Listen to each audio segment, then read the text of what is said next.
We could not be seeing fantasy units, but something else entirely. Now, before we go in and get started, make sure you guys go down there, click that red subscribe button, make sure it says subscribe, click that bell, turn on all notifications, drop a like and comment. What do you think we'll see for the 2-year anniversary? Now, as I mentioned, the 2-year anniversary is right around the corner. It's going to start in around mid-May. And also, if we check out the Japanese official Twitter for the game, their birth date is actually May 19th, which is actually the release date or the anniversary of the game. So obviously, with the 1-year anniversary, it actually didn't start on the exact anniversary date. Obviously, it started on the 26th, not the 19th. However, I do believe we had a countdown towards the anniversary release. So, and as well as this was obviously late because of the cycle that they release stuff. They're on a 2-week cycle. So, they do another banner and stuff like that. And that banner was actually currently, I still think, active as the 1-year anniversary was going to come. So obviously they're not going to push the anniversary to go earlier. They're not going to push a banner to go away. They actually just kept to their release cycle. And after that banner went away, the 1-year anniversary started. So that's how they kind of did it. Whether they do that this year, who knows? They've actually kind of gotten a hold on the releases this time around. So we'll go over that here in a minute. But the 1-year anniversary started on the 26th, as well as during the 1-year anniversary, we got the first ever Impact Fest 1.5 times rates for the first fantasy units being Deku and Bakugo. So obviously for 2-year anniversary, we're probably going to get Impact Fest. No doubt about it. Can we get 2 times rates though? Would love it. But at least we're going to get a new Impact Fest release set. And I don't think that the 2-year anniversary is going to continue fantasy. And I know a lot of people are probably tired of fantasy at this point because, that we want something different, want something fresh. And I think the 2-year anniversary is going to be the time to do that. Now, at the time, we currently have 8 UR characters and the 1 free-to-play SR All Might from the fantasy set. So let's go ahead and take a look at that real quick here. Take a look at the Impact Fest. So the anniversary for 1 year brought us the first ones, Deku Bakugo. Then a little while into a little after the anniversary, we got the Impact Fest Todoroki, who came with the first ever climax battle All for One. Then also we got Ida, who was released with Gentle Criminals climax battle. We then got a relaunch, and then after that we got Kaminari and Jiro. Got some more reruns here for the first 3. Then for the 2-year anniversary or the 1-year anniversary for Global, we got Uraraka and Kirishima for the 1-year anniversary for Global. Now, again, that makes a total of 8 URs and 1 SR. So a total of 9 characters all in all. Now, this was mentioned in the Ultra Impact server. I believe it's either Baku or Ludi or someone said it, but can't remember off the top of my head right now. But they think that the set is going to stop around 10 units, which I think stopping around 10 units is actually pretty ideal, especially when I show you guys what could potentially be coming for the 2-year anniversary as well. Now, again, 10 seems good, but is that including the SR? Now, we should get 1 more fantasy release before the 2-year anniversary starts. And that release should happen with the next upcoming climax battle, which if we go here and go to climax battle, you can see here we got All for One, and we got Gentle Criminal, then we got Genist. And they're currently rerunning the original one, so they're going to go in order, right? They're going to go All for One, Gentle, then Genist. Then after Genist reruns, we should get the very new climax battle, which should be just before anniversary. And that makes the perfect time to not only drop a climax battle, but to also drop a bait fantasy ending banner to summon on for people. So now here's the thing. What are they going to do? Are they going to drop a single one? So again, going back to what Baku or Ludi or to what someone said about the 10 unit set, is that going to include All Might? Is it not going to include All Might? Here are the 2 situations that I could see it being. If you're including All Might, then it's going to be a singular UR character banner that releases with whatever the next upcoming climax battle is. Most likely if it's a fantasy release, right? However, if you don't want to include All Might, which including All Might makes 9, so the next UR would make 10, boom, bada bing, you got the 10 set.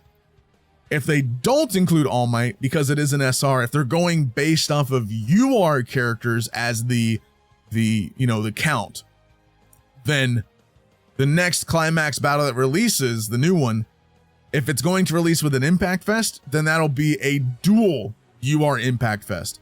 Because the first quote-unquote set from Hori and stuff like that of the first fantasy units, or first fantasy characters rather, that he drew, had Sue and also Aizawa in it. So they could do a Sue Aizawa double drop combo on us just to get those two in there. Maybe, who knows? But that's if they want to obviously end on like a total of 10 URs and not including the All Might. If they include All Might, that means I would imagine that it would be between Sue and Aizawa still. I can't remember if there was anyone else in the outro, because obviously the fantasy units that we've gotten so far are all based and from the outro from season 2. So, which is why Kaminari was there, and Kaminari is not in the actual like first set drawing. Kaminari was actually in the outro. I think Momo's in the outro too, so we could get a Momo as well. We could be, I mean, it could be Momo. They could do Momo Sue actually instead of Momo or Sue Aizawa.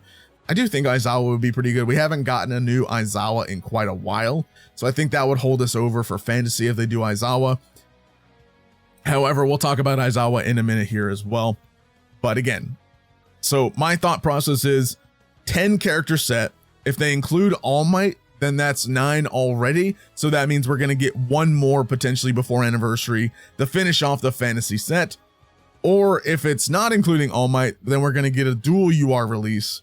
And that's going to finish off the fantasy set with those. So those are the two scenarios that I see happening before the 2 anniversary. What do you guys think? Let me know down in the comments down below.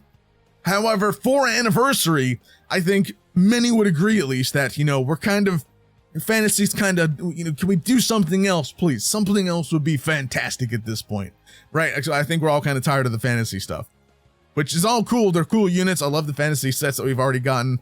But I think, the 2-year anniversary is something to, they introduced the fantasy. 2-year anniversary should introduce another new set, right? So I think that's kind of like how we're going to go with this. So the next set for 2-year anniversary that I think will happen is based off of some recent info or some recent events that has happened so far.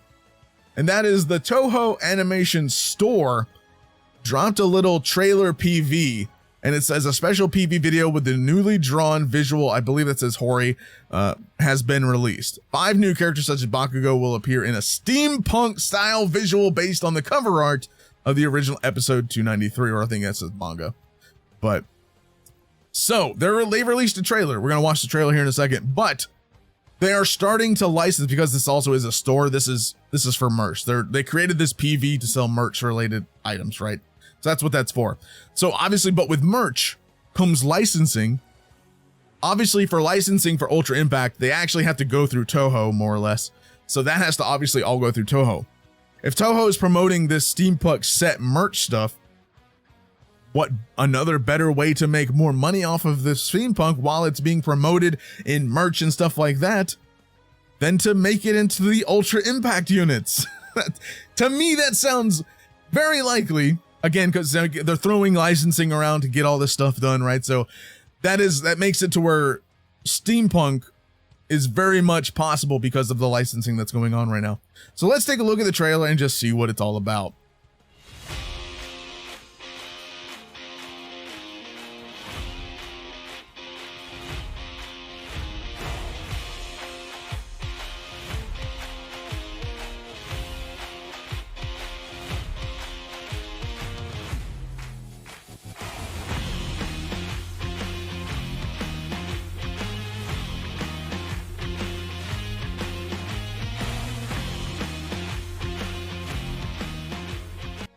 All right, so as you can see, this is obviously for stuff that they're going to sell on the Touhou store. You can see all the merch, like you got posters or whatever this looks like, keychains, tags, cards, looks like little trading card looking things. We got pins, all this license plates.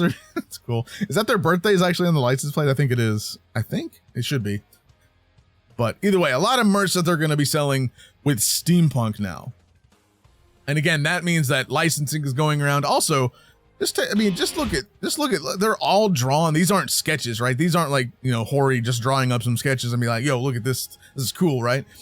No, these are actually licensed. These are actually drawn, shaded, colored, all the shebangs that need to be done for this to happen. And obviously we have visuals of the characters, like their outfits in full and detailed. That makes it highly likely Steampunk could be the next units for Anniversary, or at least the next Anniversary units, and then moving forward from that, the next 10 units for Impact Fest to come around. So again, and that's also what I want to say here. Let's take a look at the ending. And as you can see here, we have 1, 2, 3, 4, 5, 6, 7, 8, 9, 10 characters in total. So going back to what, you know, Baku or Ludi, whoever said it, again, my bad, I can't remember. But to whoever said that in the Discord, it could be a 10 character set. So here's the 10 characters. These are the licensed characters, by the way. They could do more if they wanted to, obviously. If they like have the other characters that are drawn up and whatnot, you know, from Horian to get that done. But in terms of Steampunk, we have our 10 characters for the next set. Again, that's entirely dependent on what UI does. So if UI releases a dual UR banner, that means it's a total of 10 UR characters released from that set. So that excludes All Might. If they include All Might and they only release one UR character, that means they're probably including All Might, and that means that's still a set of 10, but it's not guaranteed to all be UR, so it's guaranteed to be at least one free-to-play, because All Might was actually free-to-play, obtainable, so that means they could do that. But here we have the 10. I mean, Shindo, and, you know, we have Shigaraki, Aizawa, Endeavor, Hawks, Ida looking dapper, got Bakugo. All these are all cool outfits. Shigaraki having this cone on his face, kind of weird, but I guess it's cool regardless. Either way, just kind of weird. But either, you know, again, it makes it to where licensing, all that stuff, the game needs licensing from Touhou to get stuff into the game and all that sort of stuff to happen, right? Obviously, there's a lot more to it than just, oh, here's a license, okay, you're good to go, right? They have to pay for it and all the other stuff they have to go around and do. And Steampunk now getting licensing just says, this is fair game now. This is fair game for games to utilize this stuff. And I think that's going to be the case, which means now we could potentially, you know, we get Shigaraki, Deku, Bakugo, Ida, Kirishima, Aizawa finally. If we get one, we get an Endeavor and a Hawks. Endeavor, Hawks, and Shigaraki are probably the two. And Shindo, which is going to be cool if they release Shindo. I feel like he'd be the free-to-play if they did that. If they are, you know, giving away a free one. If that is the included version that they're including in their set total. I think they're going to give away another free-to-play one at some point. And obviously there's Shigaraki, which is looking cool as can be there. So up in there, that's definitely what I could see. I could see this being the 2-year anniversary for My Hero Ultra Impact. It's not guaranteed. I'm not saying this is going to happen. This is just my speculation based off of Touhou obviously doing merchandise and stuff like that for the game, and not for the game, but for themselves, you know, merch to sell and stuff like that means there's the potential for the licensing to come around for Ultra Impact at this point now. So that's going to be cool. And then obviously they have another thing going on. They have the Anime Japan 2023 going on. And there is not an Ultra Impact, but a My Hero Academia live stream that's going to happen in 3 days. This happens actually after Saturday, which Saturday is the last episode of season 6. So if you want to watch this, I'll leave a link in the description down below for this as well. But this could show off like season 7, stuff like that. They could talk about the steampunk stuff as well in here, like for the merch. They could maybe throw some Ultra Impact stuff in there. You never know. We'll have to wait and see. I'm definitely going to be watching it and checking it out and whatnot. So if you guys want to watch, if you actually want me to live stream this on the channel, if you guys want to watch it with me and we can react to it as we go, because I think there could be some hype stuff that happens, definitely let me know in the comments down below. We'll definitely do that. But yeah, I think that's going to happen. So I don't know. What do you guys think? I think Steampunk would be an excellent next set to move on to. I think, again, like I said, the fantasy set, I think we've kind of reaching the end of that hype train to keep continuing that set. I think we're done. I think 10 would be a good number to end off on specifically for fantasy. And that would be like, that's okay. There we go. Then we got our set number guaranteed to see in the future. Like, okay, we got year 2 coming up, 10 characters to come throughout the year after the anniversary. Boom. Who could they be? here's 10 right here. These could be the characters we get in game, so who knows? Again, we'll still have to wait and see. Nothing's guaranteed. This is just all speculation at this point right now until we actually get in-game confirmation from a data mine or anything like that. But let me know your thoughts and opinions down in the comments down below. Do you think this is possible? Do you think something else is possible? I don't know. Let me know what you guys think. Thank you guys so much for watching. Have a fantastic day.